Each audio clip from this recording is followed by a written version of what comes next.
Hare Krishna, Hare Krishna, Krishna Krishna, Hare Hare, Hare Rama, Hare Rama, Rama Rama, Hare Hare, Hare Krishna, Hare Krishna, Krishna Krishna, Hare Hare, Hare Rama, Hare Rama, Rama Rama, Hare Hare, Hare Krishna, Hare Krishna, Krishna Krishna, Hare Hare, Hare Rama, Hare Rama, Rama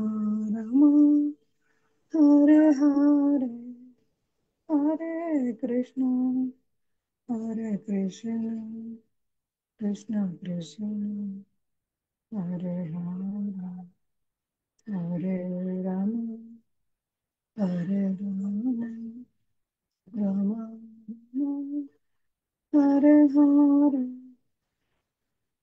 Hare Krishna, Hare Krishna, Krishna Krishna, Hare Hare, Hare Rama, Hare Rama, Rama Rama, Hare Hare, Hare Krishna, Hare Krishna, Krishna Krishna, Hare Hare, Hare Rama, Hare Rama, Rama Rama, Hare Hare. Hare Krishna. భక్తులకు ప్రణామములు. ప్రార్థన చేద్దాము.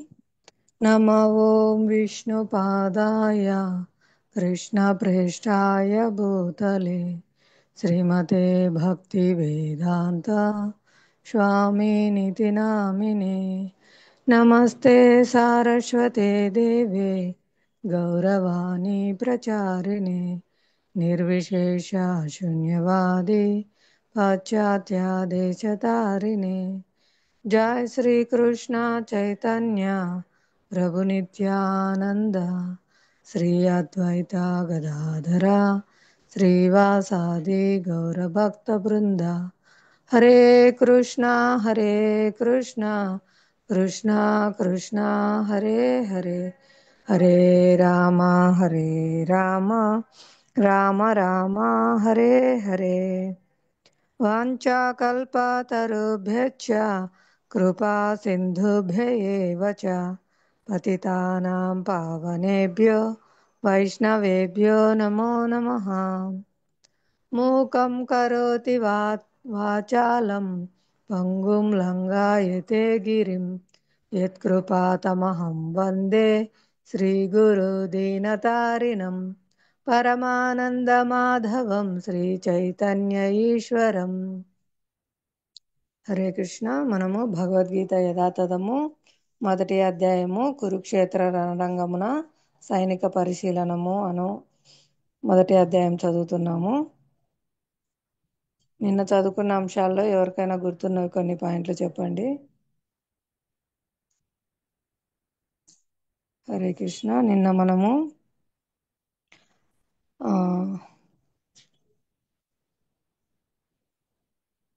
సంజయుడు పలుకుతున్నారు, అది చెప్పుకున్నాము. తర్వాత సంజయుడు అర్జునుని గుడాకేశుడు అని సంబోధించారు. అక్కడ నిద్ర అజ్ఞానములు రెండింటిని జయించిన వారు. ఎందుకంటే భక్తులు నిద్ర ఎందైనను మెలకువ ఎందైనను భక్తుడు ఎన్నడు శ్రీకృష్ణుని క్షణకాలం కూడా విస్మరింపకుండా ఉంటారన్నమాట. నామ రూప గుణ లీలలను స్మరిస్తూనే ఉంటారు. ఈ విధంగా కృష్ణ భక్తుడు నిరంతరం శ్రీకృష్ణుని స్మరిస్తూ నిద్ర మరియు అజ్ఞానముల రెండింటిని సులభంగా జయింపగలుగును. ఇదే కృష్ణ చైతన్యము లేదా సమాధి అని పిలువబడుతుంది. ఇంకా సర్వజీవుల ఇంద్రియాలను మనసులను నియంత్రించినట్టు హృషికేశుడు ఒకటచే శ్రీకృష్ణ భగవానుడు ఇక్కడ అర్జునుని ఉద్దేశాన్ని గ్రహించగలిగాను. అందువలన ముందే చెప్తున్నారు, కురువంశీయులందరినీ చూడు అని. ఎందుకంటే ఆ విధంగా వాళ్ళందరిని చూడగానే అర్జునుడు మోహానికి గురవుతారని శ్రీకృష్ణ భగవానుడికి ముందే తెలుసు అన్నమాట.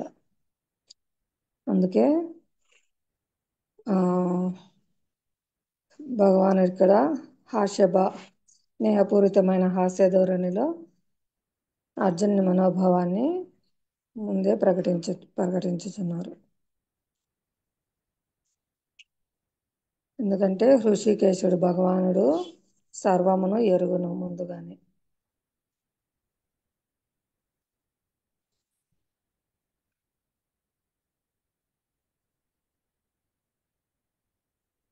ఈ విధంగా అర్జునుడు యుద్ధరంగం నందు వివిధ రకాలైన బంధువులను చూశారు.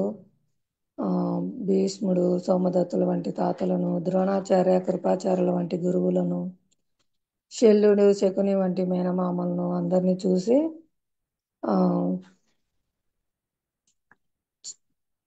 దయార్థ హృదయుడైనాడు అనమాట. ఎందుకంటే భక్తుడు సహజంగానే కరుణా హృదయం కలిగి ఉంటారు. ఆ విధంగా అర్జునుడు వాళ్ళందరిని చూడగానే కరుణతో నిండిన హృదయంతో ఈ విధంగా పలుకుచున్నారు. యుద్ధోత్సాహంతో నా ఎదుట నిలిచి ఉన్న మిత్రులను, బంధువులను గాంచి నా శరీరావయవములు కంపించుచున్నవి, నోరు ఎండిపోవుచున్నది.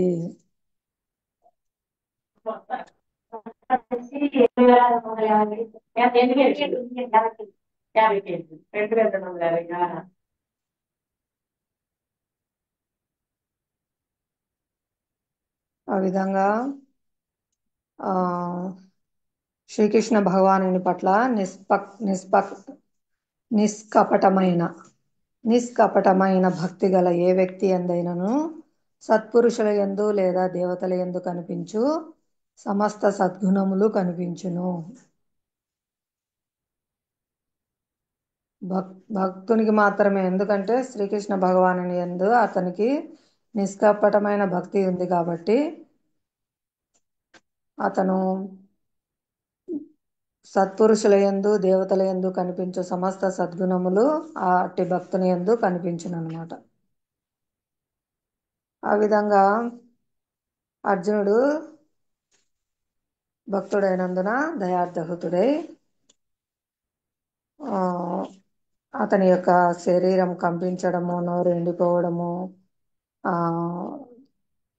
ఆ పరిస్థితుల్లో అతను రోధిస్తున్నారని కూడా ఎవరైనా సులభంగా అర్థం చేసుకోగలరని కూడా చెప్తున్నారనమాట.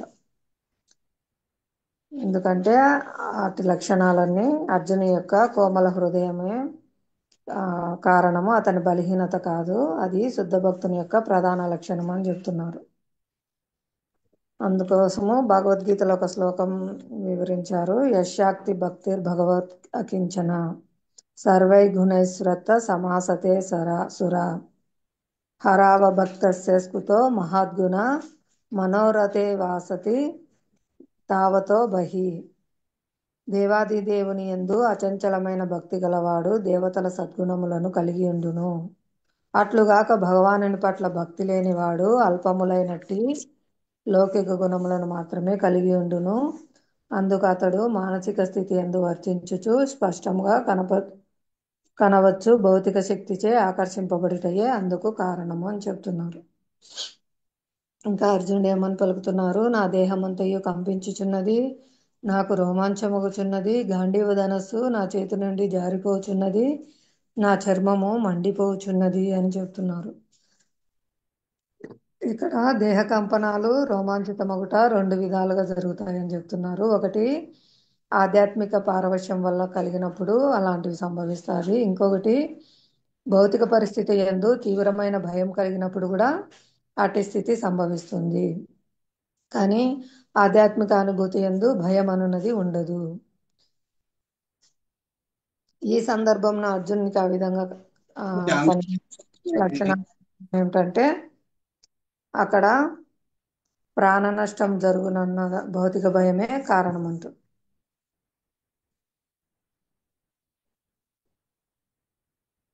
ఆ విధంగా అతను ఎంతో అసహనానికి గురయ్యారు. తన చేతిలోని గాంధీవ ధనస్సు కూడా జారిపోయింది.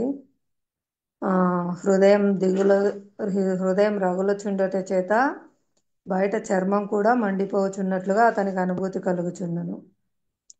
వీటన్నిటికీ దేహాత్మ బుద్ధియే కారణం. మనం సాధారణంగా చూస్తుంటాం కదా, ఎవరైనా కోపంతో ఉన్నప్పుడు వాళ్ళ చర్మం కూడా కందిపోయి ఎర్రగా అవుతుంది. అలాగే అర్జునుడు కూడా ఇక్కడ హృదయంలో బాధతో రగులుతున్నారు కాబట్టి ఆయన చర్మం కూడా మండిపోతున్నట్లుగా అతనికి అనుభూతం అవుతున్నది అనమాట. వీటన్నిటి కారణం దేహాత్మ బుద్ధి అని చెప్తున్నారు. హరే కృష్ణ. ఈరోజు 30వ శ్లోకం చదవాలి. 30 శ్లోకం భావం భాష్యం ఎవరైనా చదవడానికి ప్రయత్నించండి. 1వ అధ్యాయంలో.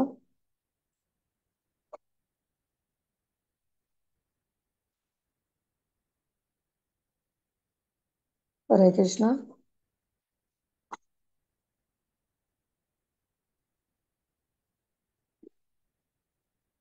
చదువుతారా కళా మాతాజీ, లక్ష్మీ మాతాజీ, సరిత మాతాజీ? కృష్ణ కృష్ణ అనే పేరుతో ఉన్నారు ఎవరు?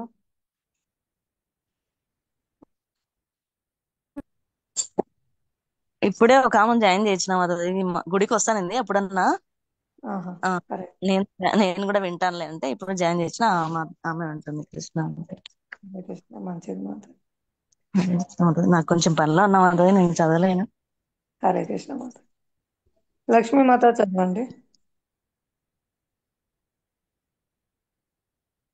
మాతాజీ నేను చదువుతాం మాతాజీ. శ్లోకం ఏమన్నా కొంచెం ఏమన్నా సరిగా రాదేమో అనుకుంటున్నా మాతాజీ.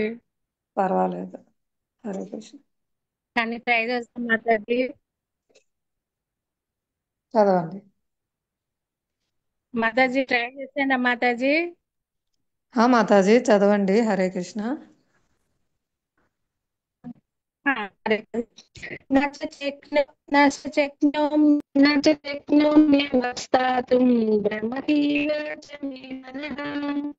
నిమిత్తాని చ పశ్యామి విపరీతాని కేశవ.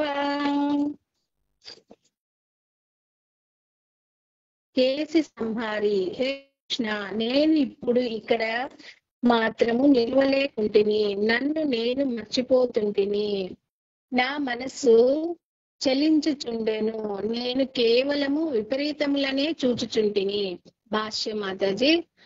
అసహనము చేత అర్జునుడు యుద్ధ రంగంలో నిలవలేకపోతుండెను. అంతేకాకుండా ఈ మనో దౌర్బల్యము చేత అతడు మనసు తానే మరిచిపోసాగెను.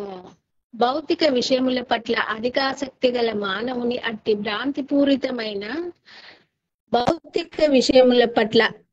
భ్రాంతిపూరితమైన జీవన స్థితిలో నిలుపుము. భయం ద్వితీయాభినివేశతః స్యాత్. అనగా భౌతిక బంధ పరిస్థితుల చేత అధికముగా ప్రభావితులైన వారిలోనే అటువంటి భయము మరియు మానసిక అస్థిరత్వము ఏర్పడును. అర్జునుడు యుద్ధరంగంలో బాధాకరములైన విపరీత పరిస్థితులచే దర్శించసాగెను. శత్రువులపై విజయం సాధించినను అతడి ఆనందమును అనుభవించలేడు. ఇక్కడ నిమిత్తాని విపరీతాని అను పదములు ప్రధానములు. మానవునకు తన తలంపులలో నిరాశయే కనిపించినప్పుడు నేను ఇక్కడ ఎందుకు ఉంటిని అని భావించును. సాధారణంగా ప్రతి ఒక్కరూ తమ పట్ల తమ హితము పట్లనే ఆసక్తిని కలిగి ఉందురు. పరమాత్మ పట్ల ఎవరునూ ఆసక్తిని కనపరచరు. శ్రీకృష్ణుని సంకల్పానుసారమే అర్జునుడు ఇక్కడ తన నిజ స్వార్థగతి విషయంలో అజ్ఞానమును ప్రదర్శిస్తుండెను. ప్రతి ఒక్కరి స్వార్థగతి విష్ణువు లేక శ్రీకృష్ణుని పట్లనే ఉండును. బద్ధ జీవుడు ఈ విషయమును మరచుట చేతనే భౌతిక క్లేశములను అనుభవించును. యుద్ధ రంగంలో లభించు విజయము తనకు దుఃఖ కారణమే కాగలదని అర్జునుడు భావించును. హరే కృష్ణ మాతాజీ. హరే కృష్ణ మాతాజీ, ధన్యవాదాలు. కొంచెం వివరించండి. బాగా చెప్తున్నారు. మాతాజీ మాతాజీ మీరే వివరించండి మాతాజీ. ప్రయత్నించండి, అక్కడ ఉండదే చెప్పండి. హరే కృష్ణ. మాతాజీ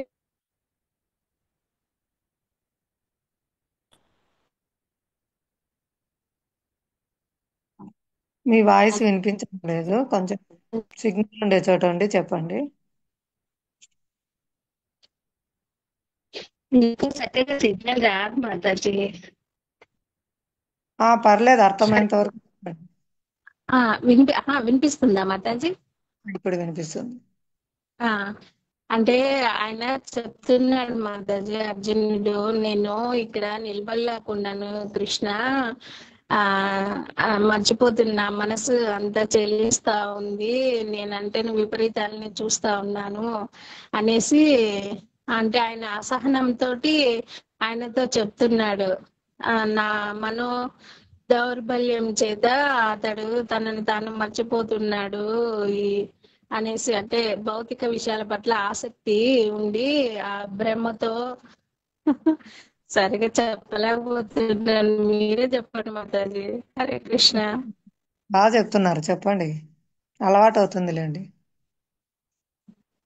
మాతాజీ చెప్పండి. చెప్పండి మాతాజీ. హరే కృష్ణ. హరే కృష్ణ మాతాజీ. ఒకసారి ట్రై చేస్తా మాతాజీ. ఉమ్, బాగా చెప్తున్నారు. ఏం ఇబ్బంది ఏం లేదు, అక్కడ ఉండదే కదా చెప్పేది. నెక్స్ట్ సారి ట్రై చేస్తా మాతాజీ. ఇక్కడ విపరీతాలు గాంచుతున్నాను అనేది ముఖ్యమైన పదం అని చెప్తున్నారు. ఎందుకంటే ఆ మామూలుగా సహజంగా ఎవరైనా బాగా డబ్బులు సంపాదించే, ఆ బాగా పదవిలో ఉంటే, కీర్తి ఉంటే, వాళ్ళు ఏమని ఆలోచిస్తారు, అదంతా తమ బంధువులకు స్నేహితులకు ప్రదర్శించాలని కోరుకుంటారు. ఇప్పుడు గొప్పగా ఏదైనా వివాహ వేడుకలు కానీ అందరినీ పిలిచి తమ యొక్క ఆడంబరాన్ని చూపించుకోవడము, తమ యొక్క దర్జాను, తమ యొక్క నగలు, బట్టలు, తమ యొక్క పరువు ప్రతిష్టలు అలాంటివన్నీ ప్రదర్శించుకోవడానికి అందరికీ వ్యక్తులు కావాలన్నమాట.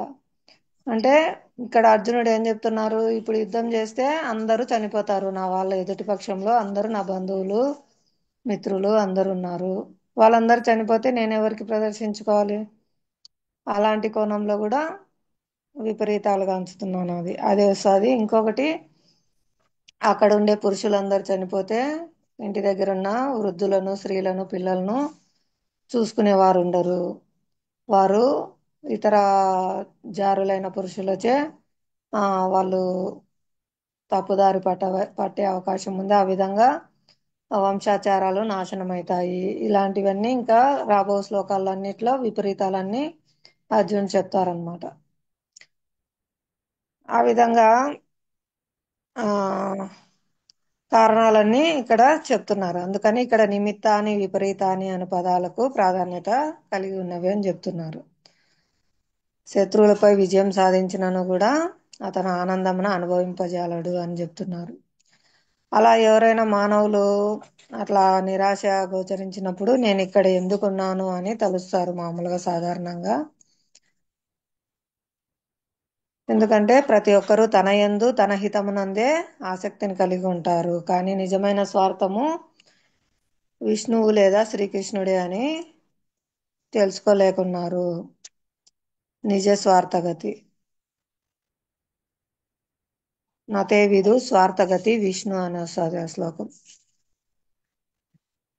కాబట్టి ప్రతి ఒక్కరి నిజమైన స్వార్థం ఏంటంటే కృష్ణుని సేవించడం, కృష్ణుని సంతోషపరచడమే అన్నమాట. అది మర్చిపోయినందువల్ల ఇక్కడ ఆ నా ఆనందము, నా సౌఖ్యము అనే ఆ భావన వలన మనుషుడు నిరాశ చెందుతున్నాడు. ఇప్పుడు ఎవరికైనా ఇంద్రియ ప్రీతి కోరికలు తీరకపోతే వాళ్ళకు నిరాశ వస్తుంది అనమాట. ఇంకేంతే నా జీవితము, ఇంకేం లేదా అని. కానీ జీవితం యొక్క విలువ ఆచార్యుల ద్వారా కృష్ణుని దయ వల్ల తెలుసుకుంటే ఈ జీవితాన్ని భగవత్ సేవలో మనం వినియోగించాలి. కృష్ణ చైతన్య ప్రచారం కోసం సద్వినియోగపరచాలి అనేది అర్థమవుతుంది అనమాట. ఎందుకంటే ఉదయం శ్రీల ప్రభుపాదుల వారిది ఒక లెక్చర్ విన్నాను. ఎంత భౌతికమైన తెలివితేటలు ఉన్నవారైనా ఆ వారికి భక్తి తెలియకపోతే వారి జీవితం వృధా. దానికి ఉదాహరణగా ఆ సనాతన గోస్వామి అడుగుతున్నారనమాట శ్రీ చైతన్య మహాప్రభువుని మొదటిసారి కలిసినప్పుడు. అందరూ నన్ను పండితుడు పండితుడు అంటున్నాడు, ఆ ఇక్కడ కా- మైక్ ఉంటుంది. కానీ నేను ఏ విధమైన పండితున్నో నాకు తెలియడం లేదు. ఎందుకంటే నేను పుట్టక ముందు ఎక్కడున్నాను, ఎక్కడి నుంచి వచ్చాను, నేను చనిపోయిన తర్వాత ఎక్కడికి వెళ్తాను. ఇది ఆపాలి.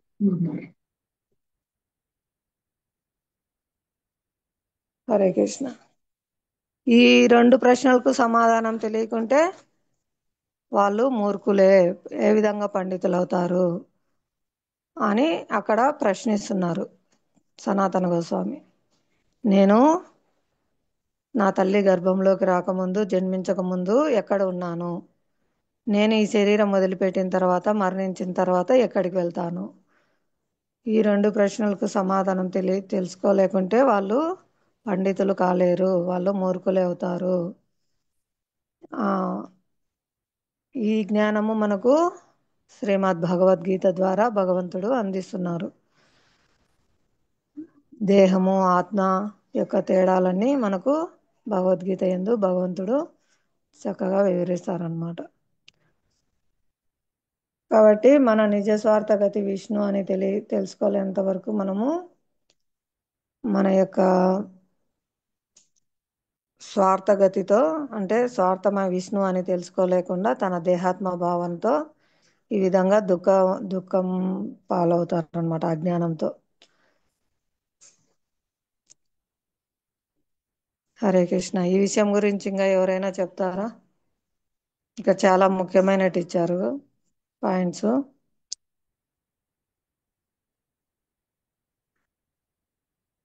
నిజమైన హితం ఏమిటి, ఆసక్తి ఎక్కడ కలిగి ఉండాలి, ఎందుకు మనుషులు నిరాశ చెందుతున్నారు,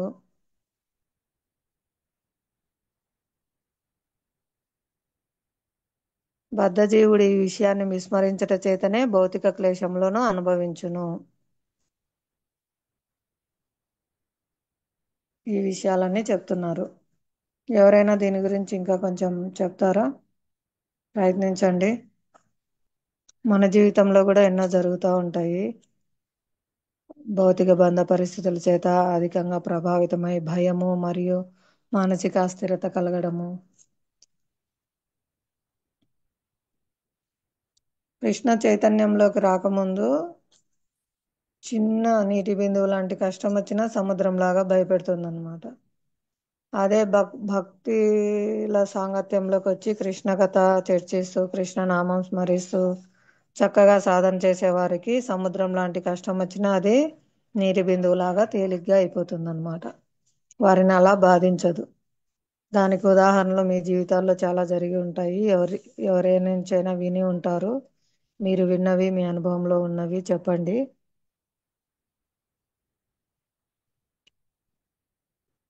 ఎవరికి ఎటువంటి కష్టాలు వచ్చిండవా జీవితంలో? హరే కృష్ణ. ప్రయత్నించండి.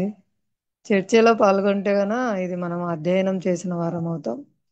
బాగా జీవితంలోకి మనం తీసుకోవడానికి అవకాశం ఉంటుంది అన్నమాట. చాలా పరిస్థితులు వస్తూ ఉంటాయి కదా భౌతిక జగత్తులో.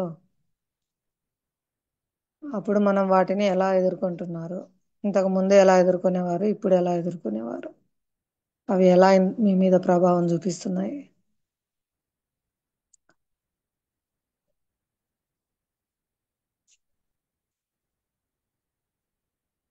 హరే కృష్ణ.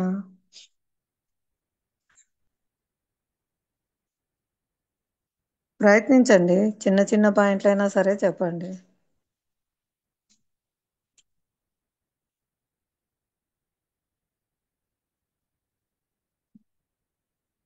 నా ఓన్ ఎక్స్పీరియన్స్ అయితే నేను బాగా జపం చేసి భక్తుల సాంగత్యంలో ఉండి బాగా శ్రద్ధగా సాధన చేస్తున్నప్పుడు ఏది నన్ను కలతపెట్టదు. ఎప్పుడైతే నా సాధన సరిగా లేకుండా ఉంటుందో, నామం శ్రద్ధగా వినము, ఆ అప్పుడు చిన్న విషయాలైనా కూడా మనల్ని చాలా కలతకు గురి పెడతాయి అన్నమాట. అలా ఉంటుంది మానసిక పరిస్థితి. ఇదే ఇక్కడ చెప్తున్నారు కదా. భౌతిక బంధ పరిస్థితుల చేత అధికముగా ప్రభావితులైనప్పుడు వారి యందు అట్టి భయము మరియు మానసిక అస్థిరత కలుగుచుండును. అదే శ్రద్ధగా మనం జపం చేసుకున్నప్పుడు, శ్రద్ధగా కృష్ణ కథ విన్నప్పుడు, చక్కగా ప్రసాదం తీసుకొని సాధన చక్కగా జరుగుతున్నప్పుడు ఎటువంటి కష్టం వచ్చినా అది మనల్ని అంత తాకదు, ప్రభావితం చేయదన్నమాట. దాన్ని ధైర్యంగా ఎదుర్కొంటాం. అది చాలా చిన్న కష్టంలాగా అనిపిస్తుంది. భగవంతుని దయ వల్ల ఎంతో పెద్ద కష్టం అనుభవించాల్సి ఉంటుంది. మామూలుగా మనం కొండల్లాగా పాపరాశులు పేర్చుకొని ఉంటాము. కానీ భగవంతుని దయ వల్ల చాలా తక్కువ మొత్తంలో మనం అనుభవిస్తాం అన్నమాట. ఏదైనా కష్టం వచ్చినా కూడా ఎంతో పెద్ద గండం తొలగిపోయి చాలా చిన్న దాంతో వెళ్ళిపోతుంది, కేవలం భగవంతుని యొక్క కృప వలన. ఎవరైతే హరినామం చేస్తారో శ్రద్ధగా, వారి యొక్క పాపరాశి పెద్ద నెగడులో చిన్న దూది పిందెను వేస్తే దూది కూడా మిగలకుండా, అంటే చిన్న బూడిద కూడా మిగలకుండా ఎలా ఆ, మొత్తం కాలిపోతుందో ఆ విధంగా వాళ్ళ పాపరాశి అంతా, కొండల్లాగా ఉండే పాపరాశి అంతా దగ్ధం అయిపోతుంది అన్నమాట. హరే కృష్ణ, హరే కృష్ణ. అందరూ ప్రయత్నించండి మీ మీ అనుభవాలు.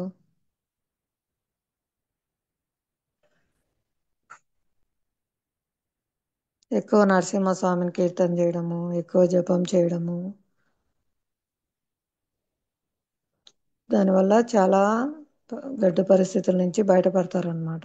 అవి మనల్ని అంతా బాధ పెట్టదు. చాలా విపరీత పరిస్థితులు కూడా చాలా సులభంగా దాటుతారు భక్తులు. సరే, అయితే ఎవరు చెప్పకపోతే నెక్స్ట్ శ్లోకమైనా చదవండి, 31వ శ్లోకము. లేదా ఎవరైనా చెప్పాలనుకుంటే అన్మ్యూట్ చేసుకొని చెప్పండి.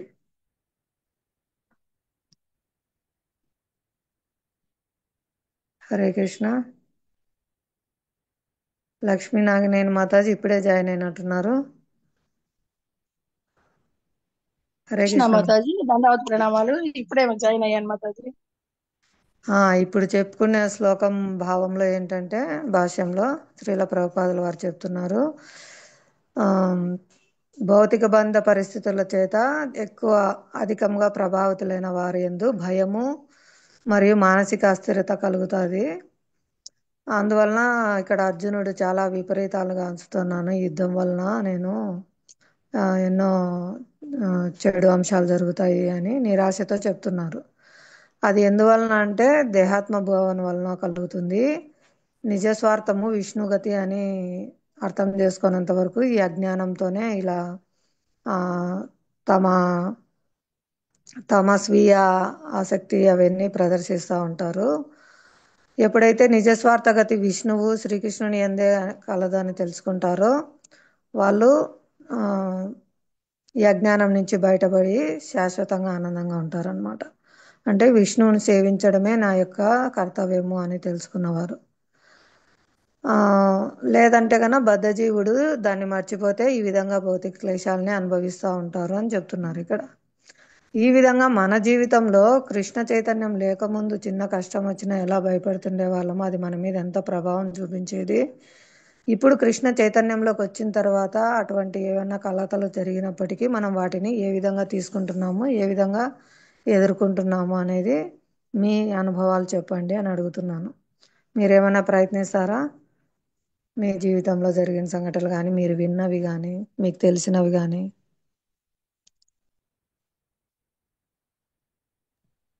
హరే కృష్ణ మాతాజీ. హరే కృష్ణ. మాతాజీ, మనం కృష్ణ చైతన్యంలో కృష్ణుని పట్టుకోకముందంతా మనం భౌతికంలో కొట్టుమిట్లాడుతూనే ఉన్నాం కదా మాతాజీ. కృష్ణుని పట్టుకున్నాకే మనం కొంచెం ధైర్యంగా గానీ ఏదైనా మాట్లాడగలుగుతున్నాము, కొంచెం ఆనందంగా ఉంటున్నాము అని అంటే మాత్రం ఇది కృష్ణుని పట్టుకున్న తర్వాతే మాతాజీ. అంతకు ముందంతా మనం ఈ భౌతికంలో ఎలా ఉన్నామో దుఃఖాలయంలోనే ఉన్నాం మాతాజీ. హరే కృష్ణ. అదే మాతాజీ కొన్ని వివరిస్తే ఏదైనా ఒక చిన్న సంఘటన కానీ విన్నది కానీ మీ జీవితంలో జరిగినది కానీ అంటే అందరికీ కొత్త వాళ్ళకి అర్థమవుతుంది. ఆ అదే మాతాజీ, అంతకు ముందు మా వారు అదే లారీలు అట్లా వ్యాపారం చేసేవాళ్ళు. అప్పుడు బాగా లారీలు కొంచెం బాగా నష్టం వచ్చింది. అప్పుడు మ నేను మాత్రం హాస్పిటల్‌లో జాయిన్ అవ్వడం, మళ్ళీ రావడం అట్లా ఉండేది మాతాజీ. ఎప్పుడైతే నేను కృష్ణ చైతన్యంలోకి వచ్చామో, ఇంక ఇవన్నీ కూడా భౌతికంలో దీంట్లో ఉన్నాము. అసలు అట్లాంటియన్నీ వదిలేసేసి మామూలుగా మనం ఓనర్స్‌గా కాకుండా మనం సొంతంగా ఏదన్నా వ్యాపారం చేసుకుందాము అన్నట్టుగా గ్రానైట్ ఫీల్డ్ లోకి వెళ్ళిపోయాడు మాతాజీ ఓన్ గా తను. అంటే లారీ ఫీల్డ్ కాకుండా లారీ అసోసియేషన్ దాంట్లో తను మెంబర్ గా చేరి అక్కడ గ్రానైట్ ఫీల్డ్ లోకి వెళ్ళిపోయారు. అప్పటి నుంచి బాగున్నది. అప్పుడే నేను కృష్ణుడి దీంట్లోకి వచ్చాను మాతాజీ. అప్పుడే నేను కొత్తగా ఎంటర్ అవడం. ఇంకా దాని గురించి ఇంకా నాకు ఎలాంటి బెంగ లేదు మాతాజీ. ఇంకా వాటి గురించి నేను ఆలోచించడం లేదు. ఇప్పుడైనా ఏదైనా కుటుంబంలో ఉంటాయి కదా మాతాజీ, సామాన్యంగా ఏదో ఒక సమస్య అంటూ ఉంటది. సమస్య అంటూ ఉన్నదంటే నాకు మా మధురేష్ ప్రభువే గుర్తొస్తారు. మధురేష్ ప్రభుని గుర్తు చేసుకోవడం, తర్వాత హరినామ అది పెట్టుకొని వినడమా లేకపోతే జపం చేసుకోవడమా చేస్తూ ఉంటే అందులో నుంచి బయటపడతాను మాతాజీ. అదే ఇప్పుడు మనం కృష్ణ పరమాత్ముడు చెప్తున్నాడు కదా, అంతా నాకు వదిలేసి ఏదైనా కానీ నేనే చేస్తాను, ఉమ్, దాన్ని మన కర్మ ఫలాన్ని బట్టి మనం అనుభవించాలని చెప్పనని, ఇంకా అది కాబట్టి ఇంక మనం చేసిన దీన్ని బట్టి మనం అనుభవించక తప్పదు అన్నట్టుగా రియలైజ్ అయ్యి దాని గురించి ఆలోచించట్లేదు మాతాజీ, వదిలేసేసాము. హరే కృష్ణ. హరే కృష్ణ మాతాజీ. ఇంకా ఏంటంటే భగవంతుని దయ వల్ల మనం అనుభవించాల్సిన దానికంటే చాలా తక్కువ అనుభవిస్తాం అనమాట. ఎంతో కొండల్లాగా అనిపించేది ఉంటుంది మన పాప ఫలము. అదంతా కాలిపోతుంది హరినామ సంకీర్తన, హరినామ కథా శ్రవణము, మన సేవల వల్ల, భగవంతుని యొక్క దయ వల్ల. ఆ విధంగా పెద్ద పెద్ద గండాలు తప్పిపోతాయి, చిన్న చిన్నవి తగులుతూ ఉంటాయి అన్నమాట. భక్తి చేస్తున్నా మాకెందుకు వచ్చినాయి అనుకుంటే ఏదో నా తల తల తెగిపోయే గండం ఉండేది, అది తొలగిపోయింది. చిన్న సూది గుచ్చుకునేది. ఆ విధంగా మనకు అర్థమవుతుంది అనమాట. ఎవరైతే ఇట్టి భావంతో ఉంటారో వాళ్ళు భగవద్ధామం వెళ్ళడానికి అర్హులు అనమాట. ఇది భగవద్గీతలో మరియు శ్రీమద్ భాగవతంలో తెలుపబడింది. హరే కృష్ణ. హరే కృష్ణ మాతాజీ.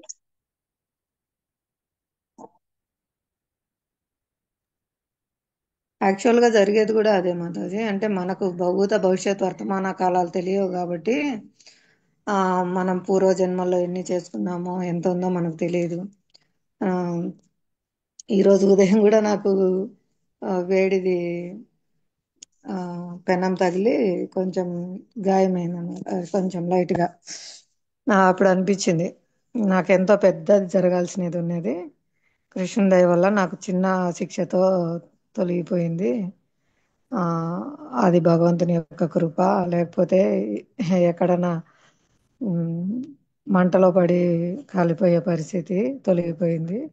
చిన్న దాంతో తొలగించినారు భగవంతుడు అని అర్థం చేసుకుని అలా మనకి కష్టం వచ్చినా కూడా చాలా తేలిగ్గా దారిపోతాం అనమాట. ఎందుకంటే భగవంతుని కృప వలన పెద్ద సముద్రం లాంటి కష్టం వచ్చినప్పుడు కూడా అది నీటి బిందువు లాగా తేలిగ్గా అయిపోతుంది.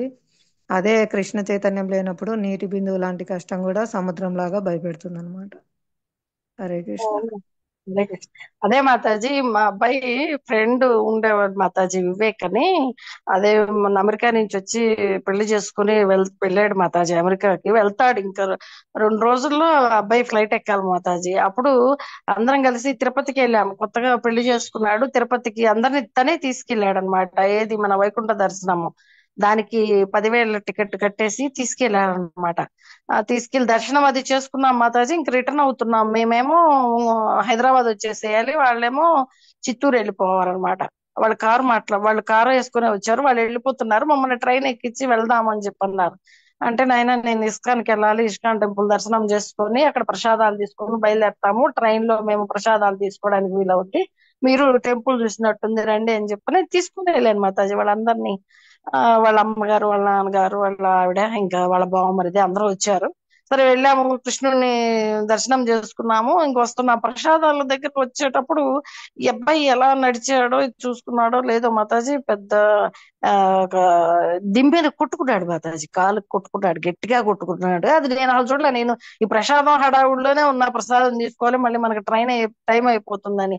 ఈ అబ్బాయి వంగుతాడు, ఏంటి నాయన ప్రసాదం తెచ్చుకున్నావు అంటే తెచ్చుకోలేదన్నాడు. ప్రసాదం తెచ్చుకోకుండా ఏందబ్బాయి నువ్వు, ఇద్దో నా ప్రసాదం తీసుకో, ఇది పెడతానని చెప్పానని అబ్బాయి చేతిలో పెడుతుంటే కాలు ఒత్తుకుంటున్నాడు. ఏమైంది అంటే, ఇట్లా రాయి కొట్టుకుంది ఆ అంటే దిమ్మె కొట్టుకున్నది అని అన్నాడు. అని అంటే అవునా, అలాగా, సరేలే అయ్యా, ప్రసాదం తగ్గిపోద్దులే అని చెప్పని అన్నాము. ఇంకా అట్లాగే ఆ పెయిన్ తోనే మమ్మల్ని వచ్చాడు, ట్రైన్ ఎక్కిచ్చేసాడు. ఇంక మేము ఇటు వచ్చేసాం, వాళ్ళు అటు వెళ్ళిపోయారు. ఇంకా మరుసటి రోజు మధ్యాహ్నం అదే 9:30 కల్లా మేము ఒంగోలు వచ్చాము మాతాజీ, హైదరాబాద్ వచ్చాము. తర్వాత తనకు ఫోన్ చేశాను, ఏందైనా కాలు ఇదైంది కదా, ఎలా ఉంది ఏంది అని అంటే, ఆంటీ ఎక్స్రే తీశారు, కాలు బాగా వాసిపోయింది, ఎముక చిట్లిందంట అంటే అన్నాడు. ఇంకంతే మాతాజీ, నాకైతే ఎట్లా ఏడుపు వచ్చేసిందో అట్లా ఏడ్చేసాను అనమాట. ఇదేంటా, అందరినీ తిరుపతి తీసుకెళ్లి దర్శనం చేసుకున్నాడు, ఇస్కాన్ టెంపుల్ కి వచ్చి ప్రసాదాలు అని నేను అబ్బాయికి కూడా తీసిచ్చాను ప్రసాదాలు. ఇట్లా మన టెంపుల్ కి వచ్చి ఇలా ఇదైంది ఏందా, ఈ అబ్బాయి ఎముక చిట్లింది అంటున్నారు. మళ్ళీ మరుసటి రోజు ఆ అబ్బాయి ఫ్లైట్ ఎక్కాలి మాతాజీ.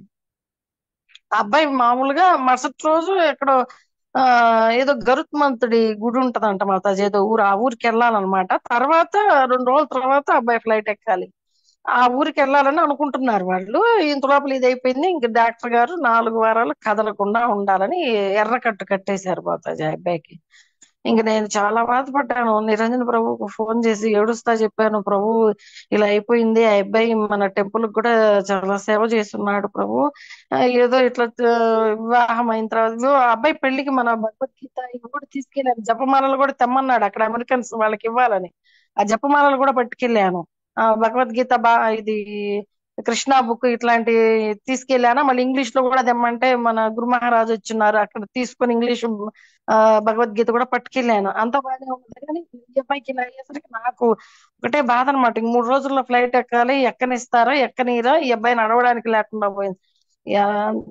ప్రభు ఇలా అయిపోయింది ప్రభు అని ఏడుస్తా ఫోన్ చేశా. అసలు నువ్వు చదువుతున్నావా, భాగవతం అవన్నీ వింటున్నావా, క్లాసులు వింటున్నావా, ఎందుకు ఏడుస్తున్నావు, ఏంది అసలు, రేపు ఎంత పెద్ద గండం అవ్వాల్సిన ఆ అబ్బాయికి భగవంతుడు ఇంత ఆపేసేసాడు ఇక్కడ ఆ అబ్బాయిని. ఆ పెద్దది ఏదో అయ్యేది చిన్నదాంతో కూర్చోబెట్టేశాడు అబ్బాయిని ఇంట్లో, నువ్వు దాని గురించి ఏం ఇదవుతావు అని చెప్పని అరిచారనమాట. సరేలే అని చెప్పని అన్న తర్వాత మళ్ళీ బాధ అనమాట. మళ్ళీ ఒకసారి మీరు కూడా ఒక కథ చెప్పున్నారు మాతాజీ, ఎవరో ఇద్దరు దారిలో పోతూ ఉంటే అతను ఏదో దేవుడి సేవ చేస్తే అతనికి కాయిన్ సేవ చేయని ఇద్దరు ఉంటారు, అంటే భగవంతుడు భక్తి గల వాళ్ళు, భక్తి లేని వాళ్ళు. ఈ భక్తి గల ఆయన టెంపుల్ శుభ్రం చేస్తాను, టెంపుల్ లోకి వెళ్ళి శుభ్రం చేసేసి అంత ఇదిగా చూసుకుంటా ఉంటే, నువ్వు పోయి చేసుకోపో, నేను బయట కూర్చుంటానని బయట కూర్చుంటాడు ఇతను.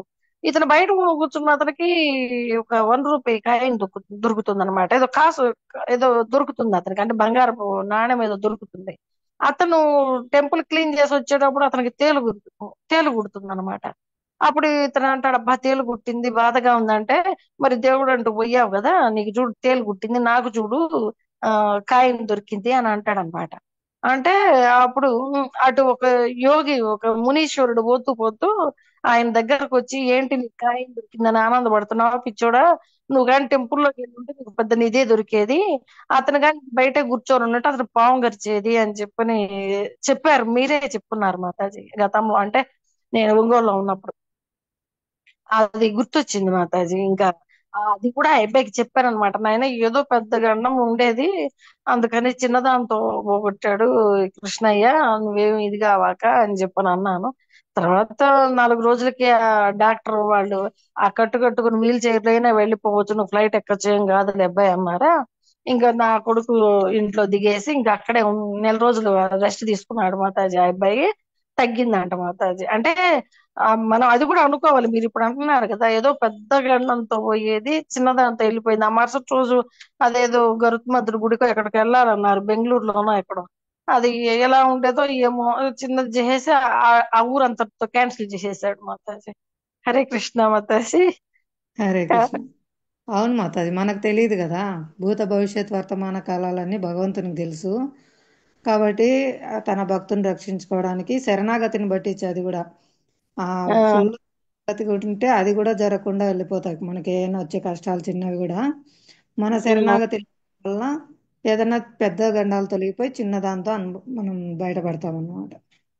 ఉమ్, ఎవరైతే ఈ మనస్థితిని కలిగి ఉంటారో వాళ్ళు తప్పకుండా భగవద్ధామం చేరుతారని మనకు నెక్స్ట్ ముందు ముందు అధ్యాయాల్లో వస్తుంది మాతాజీ. ఉమ్. హరే కృష్ణ, ధన్యవాదాలు మీ అనుభవాలు చెప్పినాను. హరే కృష్ణ. ఇంకా ఎవరైనా ప్రయత్నిస్తారా భక్తులు? అందరికీ జరుగుతూ ఉంటాయి కదా, అందరం భౌతిక జగత్తులో ఉన్నాము. ఎన్నో వస్తూ ఉంటాయి. మనం వచ్చిన వాడి పరిస్థితులను మనం ఇంతకు ముందు ఎలా ఎదుర్కొనే వాళ్ళము, ఇప్పుడు ఎలా ఎదుర్కొంటున్నాము. మీ అనుభవాలు చెప్తే మనకు అది ఇతరులకు కూడా ఇన్స్పైర్ అవుతారు అన్నమాట. చాలా భక్తిలో ఉత్సాహంగా ముందుకు వెళ్ళడానికి, బాగా జపం చేయడానికి, భగవద్గీత భాగవతం చదవడానికి, వినడానికి స్ఫూర్తినిస్తారు. హరే కృష్ణ, ప్రయత్నించండి.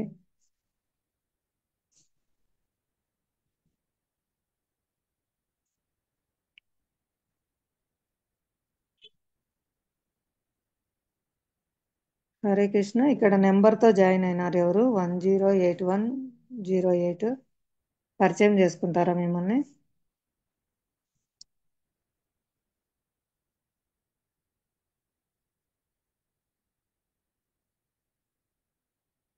ఓకే, హరే కృష్ణ. నెక్స్ట్ 31వ శ్లోకము భావము భాష్యము చదవండి.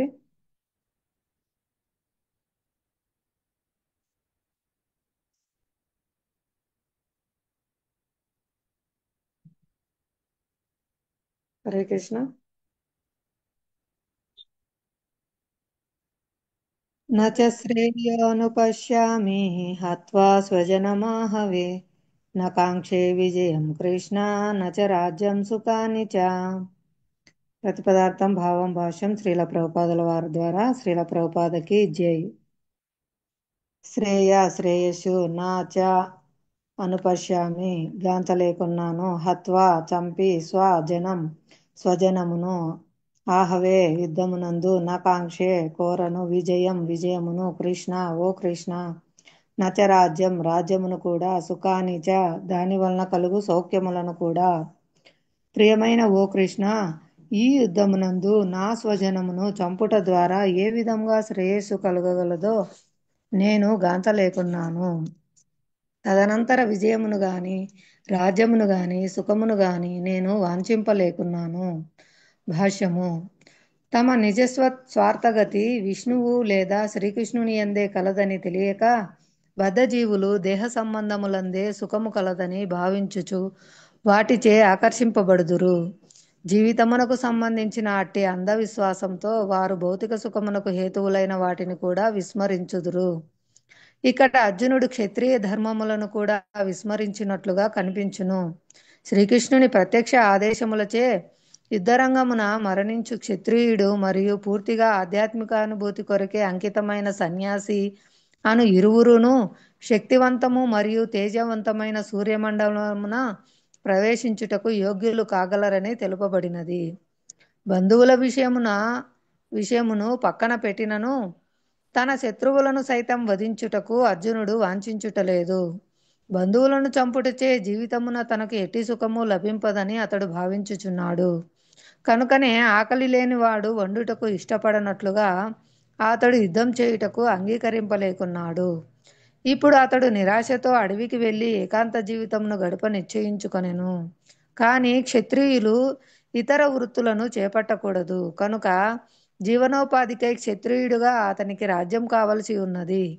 కానీ ప్రస్తుతం అర్జునునకు రాజ్యం లేదు. బంధువులతోనూ సోదరులతోనూ తనకు ఇష్టం లేకున్నను యుద్ధం చేసి పితృదత్తమైన రాజ్యమును తిరిగి సంపాదించుటయే అర్జునునికి గల ఏకైక అవకాశమై ఉన్నది. కానీ అట్లు చేయుటను అతడు వాంఛించుటలేదు. కనుక అడవికేగి నిరాశతో కూడిన ఏకాంత జీవితమును గడుపుటయే తనకు తగినదని అతడు భావించెను. ఏం చెప్తున్నారు అర్జునుడు ఇక్కడ? ఓ ప్రియమైన కృష్ణ, ఈ యుద్ధం నందు నా స్వజనమును చంపుట ద్వారా ఏ విధంగా నాకు శ్రేయస్సు కలగగలదో నేను కాంచలేకున్నాను. తదనంతర విజయమును గాని రాజ్యమును గాని సుఖమును గాని నేను వాంఛింపలేకున్నాను అని చెప్తున్నారు. ఇక్కడ భాష్యంలో ప్రభుపాదుల వారు వివరిస్తున్నారు, మన యొక్క నిజ స్వార్థగతి నతే స్వార్థగతం విష్ణుం, విష్ణువే లేదా శ్రీకృష్ణుని యందే మన స్వార్థగతి కలదని తెలియక బద్ధజీవులందరూ దేహ సంబంధములందే సుఖము కలదని భావించుచు వాటిచే ఆకర్షింపబడుదురు. ఆ విధంగా అంధవిశ్వాసంతో వారు ఇప్పుడు ప్రస్తుతం భౌతిక సుఖములకు హేతువైన వాటిని కూడా విస్మరించుదురు. ఇక్కడ చెప్తున్నారు, మామూలుగా వాళ్ళు జీవించాల్సిన పరిస్థితులు కూడా కలతకు గురి కావడం వల్ల సుఖ జీవితం ఉండదన్నమాట. ఎందుకంటే కలతలతోనే దుఃఖాలతోనే నిండిపోయి ఉంటుంది. తాత్కాలికమైన కష్ట సుఖాల్లోనే వాళ్ళు తమ జీవితాన్ని కోల్పోతారనమాట. ఎప్పుడైతే మనకు ఇది కాదు, ఈ కష్టము ఈ సుఖము తాత్కాలికము, వస్తుంటాయి పోతుంటాయి, మనం భగవంతుని సేవించుటయే మన యొక్క సహజ స్థితి, మన యొక్క ధర్మము అని తెలుసుకున్నవారు ఎటువంటి పరిస్థితి ఎందైనను వారి రోజువారీ జీవితము భగవత్ సేవలో, హరినామ సంకీర్తనలో, హరే కృష్ణ జపం చేస్తూ కథ వింటూ సాధారణ జీవితం కూడా చాలా ప్రశాంతంగా హాయిగా గడుపుతారనమాట. లేకపోతే టెన్షన్తో భయంతో చక్కగా ఆ రోజును గడపాల్సినది కూడా దుఃఖంలో గడిచిపోతుంది అనమాట. అది ఇక్కడ చెప్తున్నారు. సాధారణంగా ఉండే భౌతిక సుఖానికి కారణమయ్యే వాటిని కూడా వాళ్ళు మర్చిపోతారు. అంటే మనం ఇప్పుడు తెలుసుకోవాలి, జీవించి ఉండంగా సుఖంగా జీవించడానికి మరియు జీవిత అనంతరము ఆధ్యాత్మిక దేహం పొందడానికి కూడా మన కృష్ణ చైతన్యమే అవసరం అవుతుంది. ఉన్నప్పుడు ప్రశాంతంగా ఉంటారు, వెళ్ళిపోయిన తర్వాత లాభాన్ని పొందుతారు, శాశ్వతమైన లాభం. ఈ విధంగా మామూలుగా యుద్ధంలో ఎవరైనా మరణిస్తే అటువంటి క్షత్రియులు ఇంకా పూర్తిగా ఆధ్యాత్మిక అనుభూతి కొరకు అంకితమైన సన్యాసి అనే ఇరువురు కూడా శక్తివంతం మరియు తేజవంతమైన సూర్యమండలమును ప్రవేశించుటకు యోగ్యులు అవుతారని తెలుపబడిందంట శాస్త్రంలో. మామూలుగా అయితే సూర్యమండలాన్ని ఎవరు చేరలేరు, అతి వేడిగా ఉంటుంది. అక్కడ ఉండగలిగే శరీరం పొందితేనే అక్కడ ఉండగలుగుతారు, లేకపోతే మాడిపోతారు దగ్గరికి వెళ్తేనే. అటువంటి తేజవంతమైన సూర్యమండలమున ప్రవేశిస్తారంట ఎవరైతే యుద్ధంలో మరణిస్తారో వారు. ఇంకా ఆధ్యాత్మిక అనుభూతి కొరికి అంకితమైన సన్యాసి ఇలాంటి వారు మామూలుగా అంటే పూర్తిగా భగవద్భక్తుడు పొందే గతి వేరనమాట.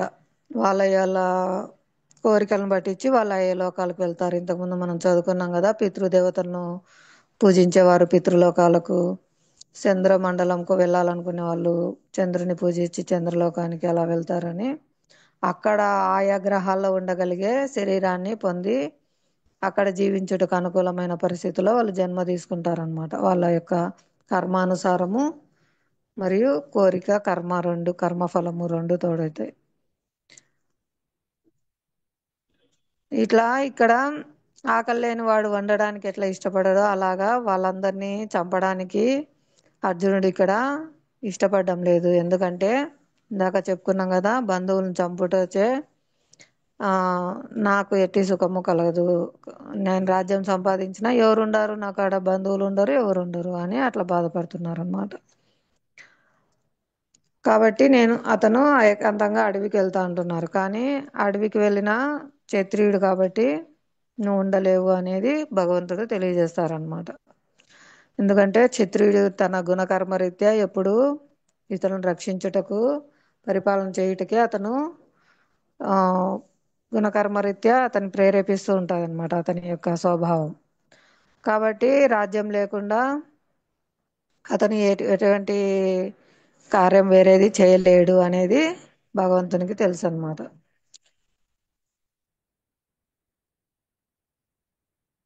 ఇంకా ఎవరితో ఇష్టం లేకున్నా కూడా తన తండ్రి రాజ్యాన్ని పొందాలంటే అతను ఖచ్చితంగా అక్కడ యుద్ధం చేయాల్సిందే అని చెప్తున్నారు.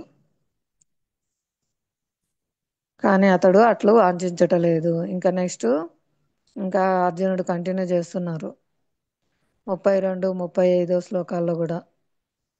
చెప్తారా ఎవరైనా? 32 నుంచి 35 వరకు శ్లోకాలు, భావము, భాష్యము. ఎవరైనా ప్రయత్నించండి చదవడానికి.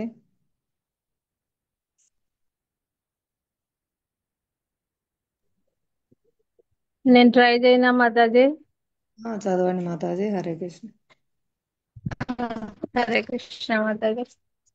కిం నో రాజ్యేన గోవింద కిం భోగైర్జీవతేన వా येषामर्थे काङ्क्षितं नो राज्यं भोगः सुखानि च तयिमेव स्थिता युद्धे प्राणां त्यक्त्वा धनानि च आचार्यः पितरः पुत्रस्तैदैव च पितामहः मातुलाः स्वसुराः पौत्राः श्यालाः सम्बन्धिनस्तथा एतान्न हन्तुमिच्छामि ज्ञोतोऽपि मधुसूदन अपि त्रैलोक्यराज्यस्य हेतो किं नु मही कृते निहत्यादार्ता राष्ट्रान्नः का प्रीतिः స్వజనార్దన. హరే కృష్ణ. కిం ఏమి ప్రయోజనము, నహ మాకు, హరే కృష్ణ. రాజ్యేన. చాలా మాతాజీ శ్లోకాలు భావం చదవండి, భాష్యము. సరే మాతాజీ. హరే కృష్ణ.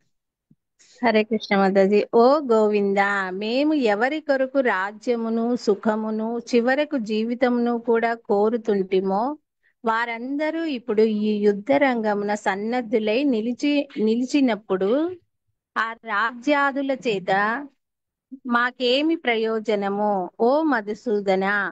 గురువులు, తండ్రులు, పుత్రులు, తాతలు, మేనమామలు, మామలు, మనుమలు, బావమరుదులు ఇంకను ఇతర బంధువులందరూ తమ ప్రాణాలను మరియు సంపదలను విడుచుటకు సిద్ధులైన నా ఎదుట నిలిచి నన్ను వధింపదలచినను నేనెందుకు వారిని వధింపదలచవలెను ఓ జనార్దన. కేవలం ఈ భూలోక రాజ్యం అటుంచి ముల్లోక రాజ్యాధిపత్యం కొరకునైనను నేను వారితో యుద్ధం చేయుటకు సిద్ధముగా లేను. ధృతరాష్ట్రుని పుత్రులను వధించి మేము ఎట్టి ఆనందమును పొందగలము. హరే కృష్ణ మాతాజీ. హరే కృష్ణ మాతాజీ. ధన్యవాదాలు. ఎవరైనా భాష్యం చదువుతారా? ప్రయత్నించండి అందరూ చదవడానికి.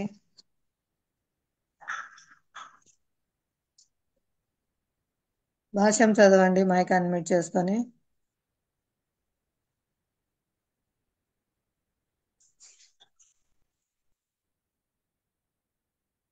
హరే కృష్ణ. లక్ష్మీదేవి గోల్డ్ మాతాజీ. కృష్ణ కృష్ణ పేరుతో ఉన్నారు. మీ దగ్గర భగవద్గీత ఉందా అమ్మా? భగవద్గీత యథాతథము.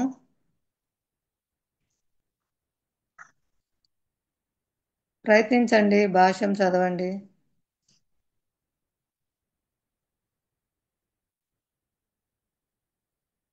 హరే కృష్ణ.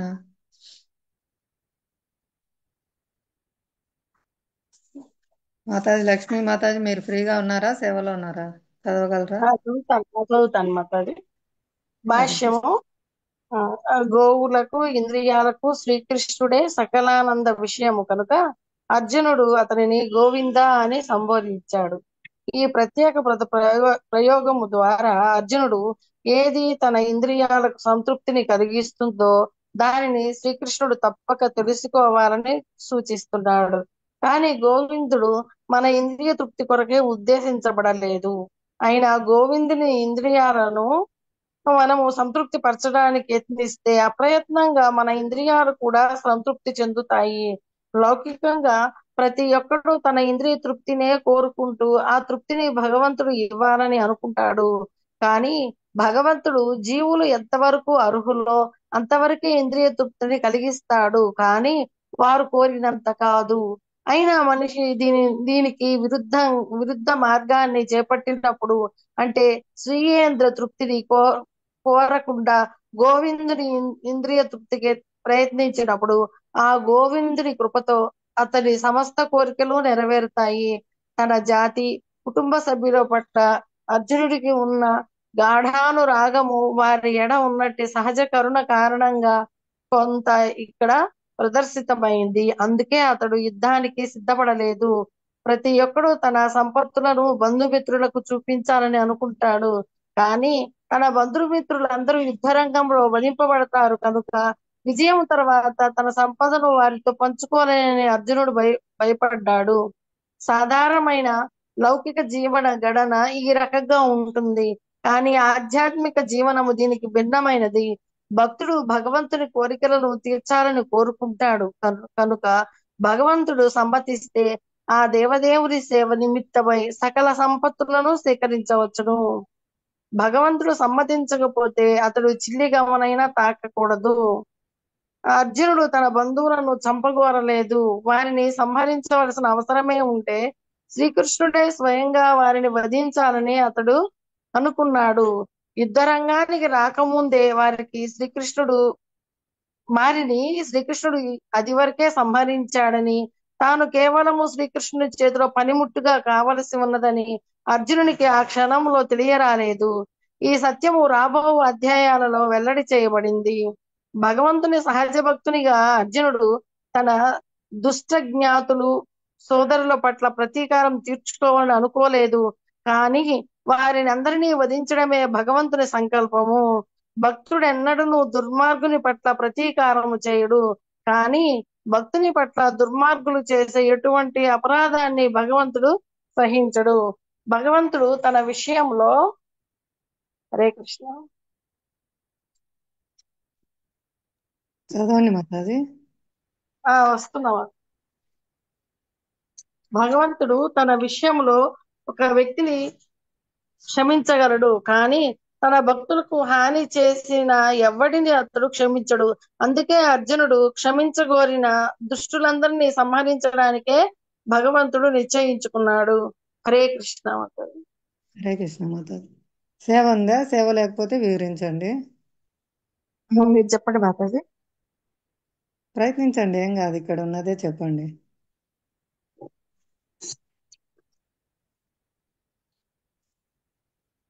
గోవులకు ఇంద్రియాలకు శ్రీకృష్ణుడే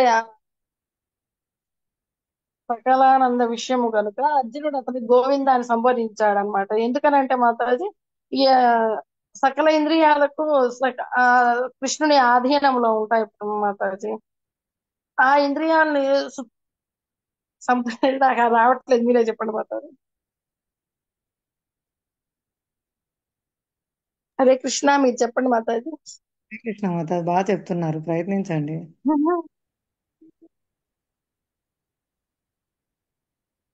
అంటే మనం ఏదైనా మన స్వీయ తృప్తి కోసము ఆ ఇంద్రియాలని ఉపయోగించకుండా భగవంతుడు మనకు ప్రసాదించిన ఇంద్రియాలు కానీ ఏవైనా అన్ని భగవంతుడి ప్రసాదించినవే కదా మాతాజీ. వాటిని భగవంతుడి సేవలోనే ఉపయోగించాలి, కానీ మన స్వీయ తృప్తి కోసం చేసుకోకూడదని భగవంతుడు వాటిని ఉపయోగించుకోకూడదని భగవంతుడు అంటున్నాడు మాతాజీ.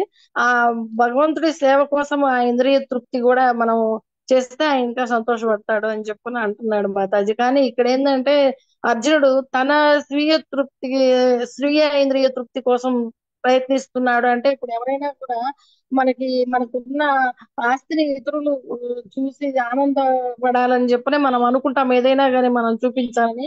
అలాగే ఇక్కడ అర్జునుడు కూడా యుద్ధం చేసి తను యుద్ధంలో గెలిచిన తర్వాత ఇంకా చూడడానికి అవతల వాళ్ళు ఎక్కడ ఎవరు ఉండరు కదా, అప్పుడు నేను ఇంత యుద్ధం చేసి కూడా లాభం ఏంటి అన్నట్టుగా అర్జునుడు అనుకుంటున్నట్టుగా ఇక్కడ అంటున్నారు మాతాజీ. ప్లస్ ఇతను సంహరించకపోయినా భగవంతుడు అనుకుంటున్నాడు అర్జునుడు ఆ విధంగా, కానీ భగవంతుడు ఎప్పుడో వాళ్ళని సంహరించేశారు. కానీ అర్జునుడి దృష్టిలో అర్జునుడికి తెలియజేయాలని చెప్పని అలా అంటున్నాడు మాతాజీ. హరే కృష్ణ మాతాజీ. హరే కృష్ణ, ధన్యవాదాలు, చక్కగా చెప్పినారు. అయ్యో ఏదో మాతాజీ. ఏం హరే కృష్ణ. చెప్తారు అర్థం కాలేదు. అంటే మీకు చెప్పలేక ఇది నాకు మాత్రం అది అర్థమైంది మాతాజీ. అంటే మన ఇంద్రియాల్ని మనము భగవంతుని సేవలోనే ఉపయోగించాలి, మన స్వీయ తృప్తి కోసం కాదు. మనం ఇదే ఇతరులకి అన్ని చూపించాలని అనుకుంటాము. అలాగే అర్జునుడు కూడా అనుకున్నాడు. అలా అనుకోకూడదు కదా అని చెప్పని అంటున్నాడు భగవంతుడు. హరే కృష్ణ. ఇంకా భగవంతుడు ఆ, ఉదాహరణ చెప్తారు ఆచార్యులు. అద్దంలో మనము మనల్ని అలంకరించుకుంటే అద్దంలో ప్రతిబింబం కూడా అలంకరింపబడుతుంది. ఆ అద్దంలో ప్రతిబింబాన్ని అలంకరించాలనుకుంటే మనం ఏం అలంకరింపబడం అన్నమాట. కాబట్టి భగవంతుణ్ణి సంతృప్తి పరచడం ద్వారా జీవుల ఇంద్రియాలు అప్రయత్నంగా సంతృప్తి చెందుతాయి. ప్రత్యేకంగా మన ఇంద్రియాలను సంతృప్తి పరచుకోవాల్సిన అవసరం లేదు. యస్మిన్ తుష్టిన్ జగత్ తుష్టిం.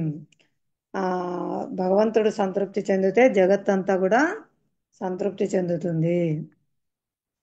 ఆ విధంగా మన ఇంద్రియాలను అంటే మనం ఆచార్యులు చెప్పినారు కదా, అంబరీష మహారాజు అందుకు ఉదాహరణలో కళ్ళను భగవంతుని చూడడం కోసము, భగవద్ దర్శనం కోసము, కాళ్ళను భగవంతుని మందిరం వెళ్ళడం కోసము, చేతులను భగవత్ మందిరమార్జనం చేయడం కోసము, ముక్కును భగవంతునికి సమర్పించిన పువ్వులను తులసి దళాలను ఆగ్రానించడం కోసము, నాలుక భగవంతుని కీర్తించడం కోసము, భగవత్ ప్రసాదం రుచి చూడడం కోసము, చెవులు భగవత్ కథను వినడం కోసము, ఈ విధంగా చర్మాన్ని భగవత్ మందిరాన్ని శుభ్రం చేయడం, అలా విధంగా మన జ్ఞానేంద్రియాలు పంచ కర్మేంద్రియాలు కూడా భగవత్ సేవలో వినియోగించడం ద్వారా, భగవంతుని సంతృప్తి పరచడం ద్వారా పూర్తిగా మన ఇంద్రియాలు కూడా సంతృప్తి చెందుతాయి. లేకపోతే ఎక్కడ సంతృప్తి చెందవు. ఎన్నో సినిమాలు వస్తున్నాయి, ఎంతో కొత్త కొత్త హీరోయిన్లు హీరోలు వస్తూనే ఉన్నారు. ఎందుకు సంతృప్తి పడట్లేదు? ఇంకా కొత్తవి కావాలి, ఇంకా కొత్తవి కావాలని ఎందుకు కోరుకుంటారంటే అది అశాశ్వతమైన అందము. ఆ అందం ఇంద్రియాలకు తృప్తినివ్వదు. అలాగే ఎన్నో పాటలు వస్తున్నాయి, కొద్ది రోజులు ఉంటాయి, మళ్ళీ కొత్త పాటలు పాడతారు. అదే పాట జీవితాంతం పాడలేరు కదా, అంటే అది వాళ్ళకి ఆనందాన్ని ఇవ్వడం లేదు. అదే మనం హరినామ సంకీర్తన చూడండి, ఎన్ని సంవత్సరాలుగా చేస్తున్నా ఇంకా ఇంకా చేయాలని, ఇంకా కీర్తనలో పాల్గొనాలని, మళ్ళీ మళ్ళీ వినాలని అనిపిస్తుంది. ఎందుకంటే అది పవిత్రమైన శబ్దం కాబట్టి మనల్ని పవిత్రం చేస్తుంది, ఆనందాన్ని ఇస్తుంది అనమాట. ఆ విధంగా ఆధ్యాత్మికమైంది శాశ్వతమైన ఆనందాన్ని ఇస్తుంది అనమాట. భగవంతుని రూపం కళ్ళకు ఆకర్షణీయంగా ఉండి ఇంకా ఇతరమైన భౌతిక రూపాలను చూడడానికి ఇష్టపడదు అనమాట. భగవంతుని దివ్య మంగళ విగ్రహంలోనే సంతృప్తి చెందుతాయి కళ్ళు. ఆ విధంగా మన ఇంద్రియాలను భగవత్ సేవలో ఉపయోగించినప్పుడు మాత్రమే తృప్తి చెందుతాయి, లేకపోతే వాటికి తృప్తి అనేది లభించదన్నమాట. ఇంతకుముందు నాకు చిన్నప్పుడు గుర్తుంది, చిన్నప్పుడు పేరు కూడా మర్చిపోయినా, సినిమా పేరు ఏదో. ఆ పాటలు ఎక్కువ వినేవాళ్ళం అనమాట, ఎక్కడికి వెళ్ళినా కూడా. అవే వినిపించేవి. ఎన్ని రోజులు? కొద్ది రోజులు మాత్రమే. మళ్ళీ ఇంకో కొత్త సినిమా వస్తే ఇంకో కొత్త సినిమా పాటలు. అంటే వాటిలో ఆనందం లేదు కాబట్టి మళ్ళీ మళ్ళీ వెతుక్కుంటున్నారు, ఇంకోటి కావాలి, ఇంకోటి కావాలి, అందులో దొరుకుతుందేమో ఆనందం, ఇందులో దొరుకుతుందేమో ఆనందం అని. కానీ ఎక్కడ ఆనందం అనేది లభించదన్నమాట. ఎప్పుడైతే మనం భగవత్ సంబంధంలో మన ఇంద్రియాలను ఉపయోగిస్తామో అప్పుడు మాత్రమే అవి ఆనందం పొందుతాయి. అప్పుడు మాత్రమే అవి ఇంకా వెతుకులాట ఆపేసి శాంతిగా ఉంటాయి అన్నమాట. మనకందరికి అనుభవమే ఉంది. మనం ఎన్నిసార్లు రోజు హరే కృష్ణ కీర్తనే చేస్తున్నాము, జపమే చేస్తున్నాము. మీకు హరే కృష్ణ తప్ప ఇంకొకటి ఏం రాదా అంటారు తెలియని వాళ్ళు. కానీ హరినామంలో ఆనందం పొందిన వాళ్ళు శ్రీల రూప గోస్వామి, సనాతన గోస్వామి అటువంటి గోస్వాములు నాకు లక్షల కొద్ది నాలుకలు, లక్షల కొద్ది చెవులు కావాలని కోరుకుంటారు హరినామాన్ని ఆస్వాదించడం కోసం. అంత పూర్ణ ఆనందం పొందుతారనమాట. మనం కీర్తన చేసేటప్పుడు టెంపుల్లో అందరు భక్తులతో సంకీర్తన చేసేటప్పుడు ఎలా ఉంటుంది, అసలు ఏ మాత్రం కూడా ఏవి గుర్తుండవు. పూర్తిగా కీర్తనలో లగ్నం అయిపోయి పూర్తి ఆనందం పొందుతారనమాట. ఎందుకు? భగవంతుడి నామమే మనల్ని పవిత్రం చేసి పూర్ణానందాన్ని ఇస్తుంది కాబట్టి. అందుకే మళ్ళీ మళ్ళీ మళ్ళీ మళ్ళీ హరినామ సంకీర్తనే ఆస్వాదిస్తున్నారు కాబట్టి, ఆనందం పొందుతున్నారు కాబట్టి హరినామ సంకీర్తనలో పాల్గొంటున్నారు. ఆనందం లేకపోతే ఎవరైనా పాల్గొంటారా? అది ఇష్టం లేకపోతే ఇప్పుడు సినిమా పాటలు వదిలేసి కొత్త సినిమా పాటల కోసం పరిగెడుతున్నారు కదా. కానీ హరినామమే సంవత్సరాల కొద్దీ ఎందుకు కీర్తిస్తున్నారు? అందులో ఆనందం దొరుకుతుంది కాబట్టి హరినామ సంకీర్తనలో అంత పూర్తిగా ఆ, భావవిహులరులై వాళ్ళు కీర్తన చేస్తూ ఉంటారు అన్నమాట శుద్ధ భక్తులు. అటువంటి శుద్ధ భక్తులను ముఖత కీర్తన వినడం వల్ల మనం కూడా పవిత్రం అవుతాం అన్నమాట. అది మన మీద కూడా ప్రభావం చూపిస్తుంది. ఆ విధంగా మన ఇంద్రియాలు భగవత్ సేవలోనే తృప్తి చెందుతాయని చెప్తున్నారు. ఇంకా మనం మామూలుగా తెలియనప్పుడు భగవంతుని కోరికలు కోరుతూ ఉంటాము, నాకు అది ఇవ్వు, ఇది ఇవ్వు, నా ఇంద్రియాలకు ప్రీతి కలిగించేవని. కానీ ప్రేమించే తల్లిదండ్రులు మనకేది మంచిదో, మనకేది ఉపయోగపడుతుందో అవి మాత్రమే ఇస్తారనమాట. ఇంతకుముందే మనం చెప్పుకున్నాం కదా, భస్మాసురుడు శివుణ్ణి ఆరాధించారు, కానీ అతను పవిత్రుడు కాలేదు. ఆ వరం ఇచ్చిన శివుని తలపైన చేపెట్టడానికి వెంటబడ్డాడు అనమాట. కానీ కృష్ణ భక్తి అలా కాదనమాట. దేవాదేవుణ్ణి ఆరాధించే వాళ్ళ యొక్క చైతన్యం పవిత్రం అవుతుంది. పవిత్రం అవడం వల్ల వాళ్ళ కోరికలు కూడా పవిత్రం అవుతాయి అన్నమాట. దానికి ఉదాహరణగా మనం చెప్పుకున్నాము ధ్రువ మహారాజు వారు పెద్ద రాజ్యం కావాలని తపస్సు మొదలు పెట్టినారు. కానీ భగవంతుడు ప్రత్యక్షమయ్యేసరికి ఆయన చైతన్యం పవిత్రమైపోయి, నేను గాజు పెంకుల కోసం ప్రయత్నించాను, కానీ అమూల్యమైన వజ్రంలా నువ్వే లభించావు, నాకు ఇంకా ఏం వరము వద్దు అని అంటారనమాట. ఆ ఆ యొక్క చైతన్యం పవిత్రం అవుతుంది దేవాదేవుణ్ణి ఆరాధించడం వల్ల. అందుకే ఇప్పుడు మనం ఒకవేళ కోరికలు ఉన్నా, కోరికలు లేకపోయినా, సర్వ కోరికలు ఉన్నా, మోక్షకామ కోరిక ఉన్నా, ఏది ఉన్నా కూడా దేవాదేవుణ్ణే ఆరాధించాలి, తీవ్రంగా భక్తి చేయాలి. అప్పుడే వాళ్ళ యొక్క కోరికలన్నీ పవిత్రమైపోయి వాళ్ళు పూర్ణ లాభాన్ని పొందుతారనమాట. అప్పుడు భగవంతుడు ధ్రువ మహారాజుకి, నువ్వు మొదలుపెట్టింది అన్నిటికంటే ఉత్తమమైన స్థానంలో కూర్చోవాలని కదా, కాబట్టి నీకు బ్రహ్మలోకం కంటే పైన ఉన్న ధ్రువలోకాన్ని ప్రసాదిస్తున్నాను. ఈ విశ్వం ఉన్నంత వరకు అక్కడ ధ్రువలోకాన్ని పరిపాలించి తర్వాత నా దగ్గరికే వస్తావు అని అతనికి ఇస్తారనమాట వరం. అతనేం వద్దని కోరుకున్నా కూడా, ఎందుకంటే తనకు మేలు చేసేది కీడు చేయందే భగవంతుడు ఇస్తాడు. అతను ఆ కోరికతోనే మొదలు పెట్టినాడు కాబట్టి ఆ రాజ్యం నీకేమీ ఇబ్బంది కలగదు. నువ్వు నన్ను యథావిధిగా నన్ను ప్రేమిస్తూ సేవిస్తూ ఉంటావు. ఈ పూర్తి చేసిన తర్వాత నీ రాజ్య బాధ్యతలన్నీ తిరిగి ఆధ్యాత్మిక జగత్తుకు నువ్వు వస్తావు అని వరం ఇస్తారు. ఆ భగవంతుని యొక్క కృప అలా ఉంటుందన్నమాట. భగవంతునికి అన్నీ తెలుసు, భూత భవిష్యత్తు వర్తమాన కాలాలు. కాబట్టి తను ఇచ్చే వరము ఆ భక్తునికి మేలు చేస్తుందా లేదా అని ఆలోచించి భక్తునికి శాశ్వతమైన లాభాన్ని ఇచ్చే వరాన్నే భగవంతుడు ప్రసాదిస్తారనమాట. అతని భక్తునికి హాని చేసేదాన్ని ఎన్నటికీ ఇవ్వరు. ఎందుకంటే సహజంగా భగవంతుడు చాలా కరుణాపూర్ణుడై ఉంటారు. ఇంకా భక్తుల పట్ల ఇంకా పరమ కరుణ కలిగి ఉంటారు కాబట్టి వాళ్ళకి హానికరమైనవి ఎన్నడూ ప్రసాదించరు. ఇంకా చెప్పుకున్నాం కదా, ఆ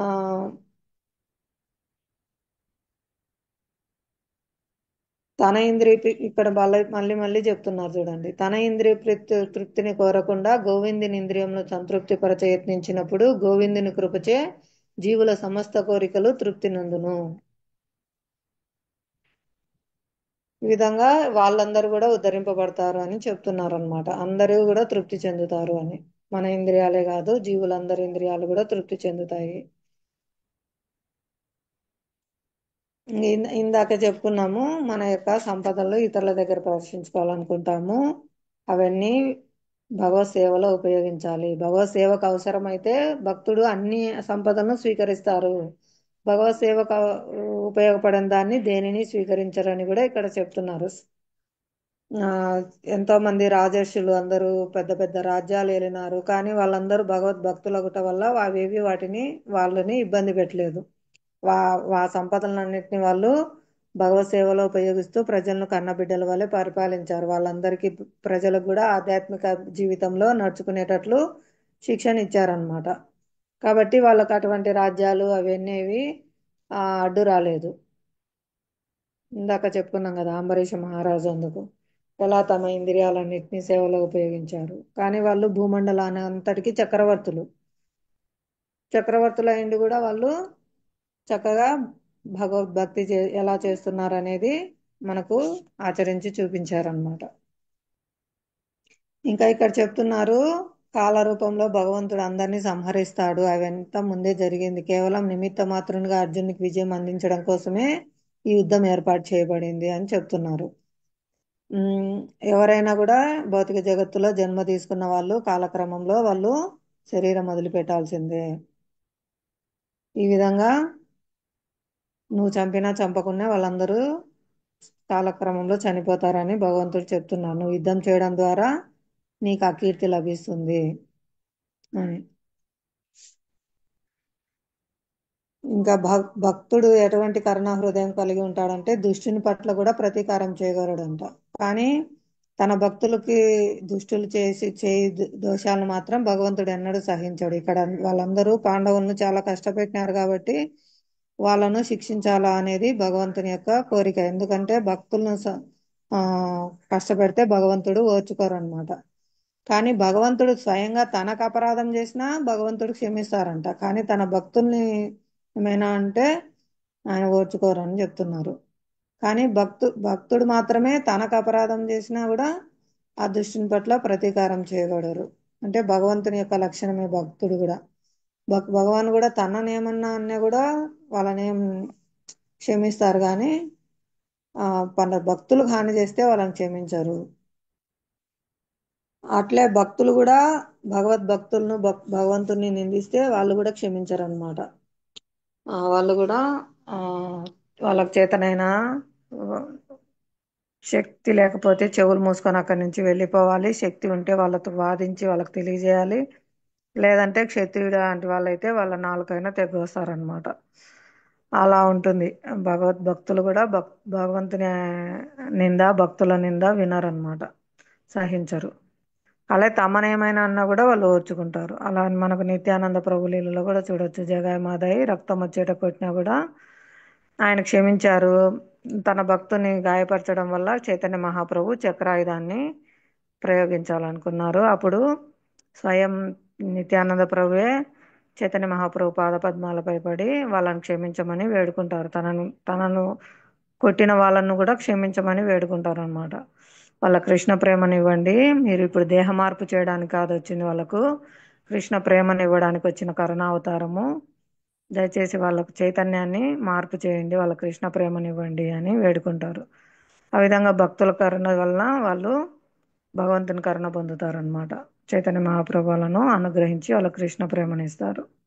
హరే కృష్ణ. సమయం ఎక్కువైంది, క్షమించండి. శ్రీమద్ భగవద్గీత యథాతథంకు జై. శ్రీమన్ మధురేష్ ప్రభుజీకి జై. శ్రీల ప్రభుపాదకి జై.